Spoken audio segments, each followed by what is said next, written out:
They are sharing bogus and fake news that India's gross domestic product has crossed the $4 trillion mark only to generate euphoria and headline management.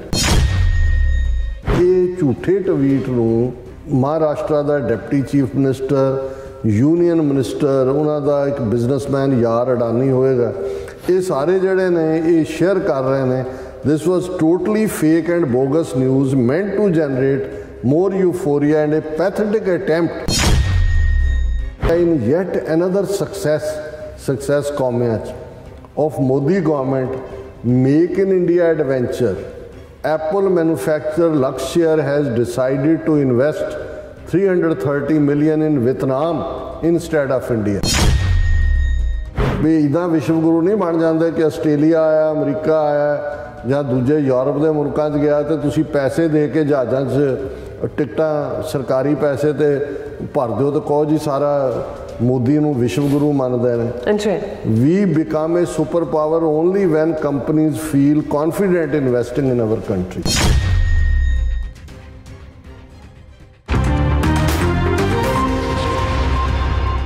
दर्शकों break तो बाद तुहाडा सब दा भरपूर स्वागत है। सो व्यूअर्स गलबात करन जा रहे हैं। कांग्रेस के जनरल सकत्तर जयराम रमेश का कहना है कि मोदी सरकार के मंत्रियों ते बीजेपी लीडरों वालों किया जा रहा यह दावा बिल्कुल झूठा ते खोखला है कि भारत की इकोनॉमी $4 ट्रिलियन हो गई है। सो हकीकत यह है कि एप्पल की मैन्युफैक्चर यूनिट ने $330 मिलियन की इन्वेस्टमेंट जी कि उन्होंने भारत में करनी सी, हुण वियतनाम में करने का ऐलान कर दिता है। सो इस बारे आप गलबात करन जा रहे हैं। सो असीं चाहांगे कि तुसां इसी तरह बड़े रहना, देखण सुन लिया, लिखण लई तुहाडा सब दा बहुत बहुत धन्नवाद जी। डॉक्टर साहब की विचार ने?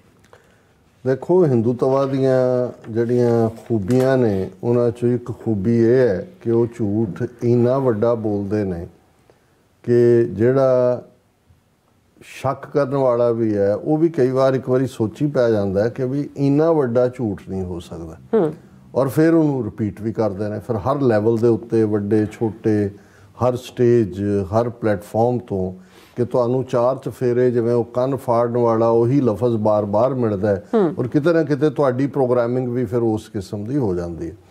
जिन्होंने अटल बिहारी वाजपेयी का 5 साल का पीरीयड याद है, जिहड़ा 1998-99 तो 1999 तो 2004 तक रहा, क्योंकि उस तो पहला एक बारी वो 13 दिन लई प्राइम मिनिस्टर बनया, एक बारी 13 महीने लई।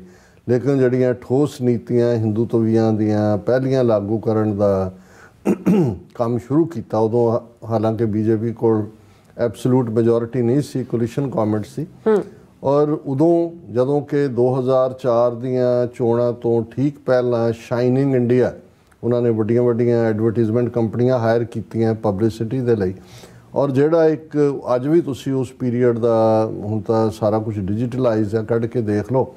उन्हों का दावा ये सी कि जी असी इंडिया शाइन कर रहा है बीजेपी के थले, जिहड़ा वाजपेयी के थले।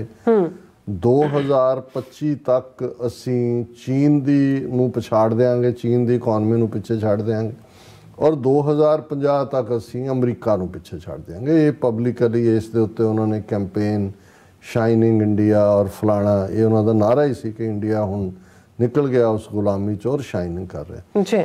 हुण असी 2023 दे विच गल कर रहे हैं, बिल्कुल 2024 पार्लीमेंट दीयां चोणां होणीਆਂ ने, ऑलरेडी 2025 जिहड़ा चीन नूं पिछे छड्डण दा सी।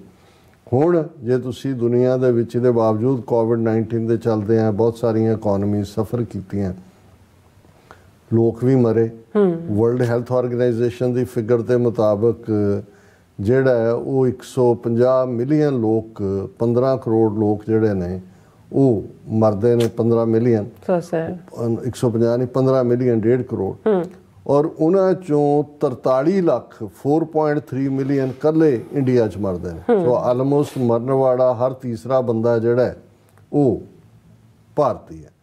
लेकिन तुसी उन्हां दी प्रोपेगेंडा मिल जिहड़ी चलदी है डे एंड नाइट, उहदे थल्ले कि जी असी तो दुनिया नूं वैक्सीन दित्ती, असी आदित्यनाथ योगी ने जो कमाल का काम किया फलाना, और रामदेव उन्हों का दवाइयां अजे भी बेची जाता, जिन्हें कहा जी कोविड-19 वैक्सीन बहुत खतरनाक है, आ दवाइयां खाओ ठीक हो जाएगा सब, उहदे थल्ले 43 लाख लोग मरवा ले, कोई अकाउंटेबिलिटी नहीं। कि भाई तुसीं इन्ना वड्डा, हर तीसरा बंदा दुनिया 'च मरन वाला जिहड़ा है वो भारती है। हुण इकॉनमी का देख लो, अमरीका की जिहड़ी कुल GDP इकॉनमी के हिसाब नाल ग्रॉस डोमैसटिक प्रोडक्ट हुंदी है जदों कैलकुलेट की जाती है, अमरीका की इकॉनमी 24 या 25 ट्रिलियन डॉलर के नेड़े तेड़े है। चीन की इकॉनमी ऑलरेडी 19 तो 20 ट्रिलियन डॉलर है और भारत की इकॉनमी अजे 3 ट्रिलियन के मार्क तक नहीं पहुंची, 2.5 पौने 3 के आले दुआले घूम रही है। हुण शाइन किसी ने पूछा भी शाइनिंग इंडिया तुहाडा BJP कैंपेन तुसी तो 2025 तक चीन नूं पछाड़ देना सी। चीन 19-20 ट्रिलियन डॉलर की इकॉनमी, तुसी 2.5 पौने 3 ट्रिलियन डॉलर के दुआले घूम रहे हो। लेकिन हुण क्योंकि अगों सौदा बेचना है, अफसोस इन्हां विचारियां नूं, इन्हां दे तां ट्रालियां दियां ट्रालियां, ट्रकां दे ट्रक फुल्लां दे भरे रह गए, ਜਿਹੜੇ ਉਹਨਾਂ ਨੇ ਮੋਦੀ ਨੂੰ ਵਿਸ਼ਨੂੰ ਦਾ ਅਵਤਾਰ ਬਣਾ ਕੇ ਕ੍ਰਿਕਟ ਸਟੇਡੀਅਮ 'ਚੋਂ ਕੱਢਣਾ ਸੀ ਗੁਜਰਾਤ 'ਚ। 11 ਦੇਵਤੇ ਜਿਹੜੇ ਨੇ ਉਹ ਕ੍ਰਿਕਟ ਉਹਦੇ ਆਲੇ ਦੁਆਲੇ ਜਿਹੜੇ ਨੇ ਉਹਨਾਂ ਨੇ ਅੱਗੋਂ ਜਾਣਾ ਸੀ। ਔਰ ਹੁਣ ਤਾਂ ਉਹਨਾਂ ਨੇ ਇਹ ਜ਼ਰੂਰ ਬੈਕਡ੍ਰੌਪ 'ਚ ਰੱਖ ਲਿਆ ਕਿ ਵੀ ਮੋਦੀ ਜਿਹੜਾ ਜਿਹੜੇ ਅੰਦਰ ਪਲੇਅਰ ਜਿਹਨੂੰ ਡਰੈਸਿੰਗ ਰੂਮ ਕਹਿੰਦੇ ਨੇ ਉਹਨਾਂ 'ਚ ਜਾ ਕੇ ਉਹਨਾਂ ਨੂੰ ਗਲ ਨਾਲ ਲਾ ਰਿਹਾ, ਪਿਆਰ ਦੇ ਰਿਹਾ, ਰੋ ਰਹੇ ਨੇ। ਜਿਵੇਂ मैं कई बार सोचता है भी जेडे लोग इनू एक ग्रेट पावर सुपर पावर फलाना जेड़ा मुल्क या जेडे लोग एक ग्राउंड दे विच हार नू हैंडल नहीं कर सकते, तुसी अंदाज़ा लाओ किस लैवल दी ट्रोलिंग, किस लैवल दी नफरत। और 1,30,000 बंदे चों सारे स्टेडियम जदों मोदी ने ट्रॉफी आस्ट्रेलिया टीम नू दित्ती सारा हाल खाली सी, कोई उन्हां लई ताड़ियां मारन वाला नहीं। होर तां होर उन्हां दे प्लेयर भी जिहड़े ने वो भी पिच तो बाहर सी, वो भी हथ मिला के निकल गए। इस लैवल दे लोग ये विश्व गुरु ने, ये दुनिया नूं लेकिन उन्हां नूं ये नज़र आंदा सी कि बई ये जदों ये शुरू हो गया कि बई लूजिंग पार्ट जां दूजा इन्हां ने एक खबर जिन्हों उन्हां दी फाइनैंस मिनिस्ट्री जां दूजिਆਂ ने एंडोर्स नहीं कीता, लेकिन उन्हां दे यूनियन मिनिस्टर्स और दूसरिਆਂ दे कोई अनसर्टिफाइड IMF की रिपोर्ट से बेस्ड कि जी इंडिया की जी GDP है इकॉनमी वो 4 ट्रिलियन डॉलर को टच कर गई। ताकि कितने एक पासे उन्होंने बैकड्रॉप च रखा सी कि मोदी हौसला सहारा दे रहा कि बच्चों ना रोवो, कोई नहीं तुहानू कोई खिडौना लै देंगे फिर अगली बारी चंगा खेडियो। एक पासे तो ये नौटंकी हो रही और ये जयराम रमेश जो जनरल सैकटरी है कांग्रेस का और बड़ा वैल नोन है, उन्हें अज मेन उन्होंने द हिंदू अखबार की खबर ही है the claim of India's GDP reaching 4 trillion dollar mark is bogus and fake. और उन्होंने कहा कि भाई ये अनवेरीफाइड स्क्रीनशॉट जोड़ा वो दे के इन्होंने ये काम किया। और कांग्रेस का यह कहना है कि भाई ये क्योंकि हुण राजस्थान और तेलंगाना च वोटां पैणियां ने और इन्हां कोल कुछ दिखाण नूं है नहीं, उन्होंने कहा जी they are sharing bogus and fake news that India's gross domestic product has crossed the $4 trillion mark only to generate euphoria and headline management। हुण एक पासे तो वो डिफीट की गल उन्होंने तो लड्डू भी कहते चूहे भी नहीं खा रहे, इन्ने लड्डुआं दे ढेर लाए से भी टीम जितनी है, मोदी का जलूस कढ़ना। लड्डू तो उन्होंने ट्रालियां भर भर के रखे हुए, चूहियां दी मौजां लग गई हैं तो हुण बेचारियां नूं लड्डू भी कौड़े लगदे ने, उस खंड नहीं है। फिर उन्हें पूरी दे ते डिटेल है, उन्हें कहा कि भी ये झूठे ट्वीट नूं महाराष्ट्र का deputy chief minister, union minister, उन्हां दा एक बिजनेसमैन यार अडानी होएगा, ये सारे जड़े ने ये शेयर कर रहे हैं। This was totally fake and bogus news meant to generate more euphoria and a pathetic attempt at both psychophancy and headline management के खुशामद और headlines नूं हुण ये तां फेक न्यूज़ नूं किवें कर हकीकत की है जिहड़ी अज दी ब्लूमबर्ग च भी है भी कि एप्पल सप्लायर लक्ष्य ups Vietnam investment by $330 million. हुण ये एप्पल की यूनिट है जी लक्ष्यसायर, उन्होंने ये ब्लूमबर्ग की रिपोर्ट है कि भी पहला जिन्नी उन्हें इन्वेस्टमेंट करनी सी $115 मिलियन की हुण डबल कर दी है, 330 मिलियन जोड़ा वो वियतनाम दे विच गैजेट मैन्युफैक्चरर और दूसरे ने वो कर रहे हैं।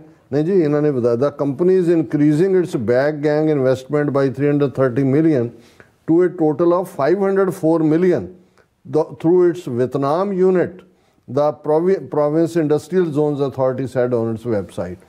ਹੁਣ ਇਹ ਜਿਹੜੀ ਇਨਵੈਸਟਮੈਂਟ ਜਿਹੜੀ ਉਹਨਾਂ ਨੇ 330 ਮਿਲੀਅਨ ਤੋਂ 504 ਮਿਲੀਅਨ ਕੀਤੀ, ਐਕਚੁਅਲੀ ਇਹ ਭਾਰਤ ਦੇ ਵਿੱਚ ਇਨਵੈਸਟ ਹੋਣ ਜਾ ਰਿਹਾ ਸੀ, ਚਾਈਨਾ ਚੋਂ ਕੱਢੀ ਹੈ। ਲੇਕਿਨ ਭਾਰਤ ਦੇ ਹਾਲਾਤ ਨੂੰ ਦੇਖਦੇ ਹਾਂ ਔਰ ਇਸ ਦੇ ਉੱਤੇ ਸਕੇਤ ਗੋਖਲੇ ਨੇ ਸੈਟੀਅਰ ਕੀਤਾ ਹੈ, ਵਿਅੰਗ ਕੀਤਾ ਹੈ। ਉਹਨੇ ਕਿਹਾ ਇਨ ਯੈਟ ਅਨਦਰ ਸਕਸੈਸ ਕੌਮਿਆਂ 'ਚ of Modi government make in India adventure, Apple manufacturer Luxshare has decided to invest 330 million in Vietnam instead of India. कि भाई उन्होंने देख लिया भी इंडिया का की हाल है, वियतनाम च इन्वेस्ट कर रहे हैं। We don't become a विश्व गुरु when Modi gets paid crowds to cheer him overseas.